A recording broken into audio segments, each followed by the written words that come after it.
What's going on? Today, we're going to cover variables in Python. So to start off, what is a variable?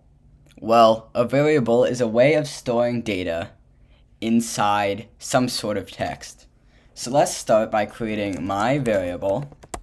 And if you're coming from a different language, you notice that it doesn't have any identifier in front of it. But don't worry about that if it's your first time coding.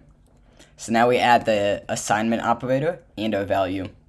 So this could be any type of value that you want. It could be a reference to an object.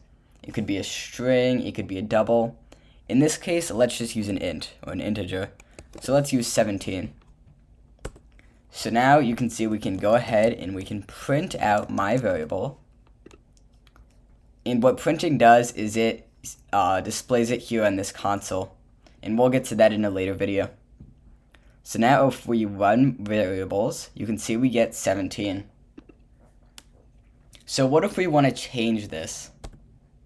Well, we can actually just go my variable equals, and we can type in 2, let's say.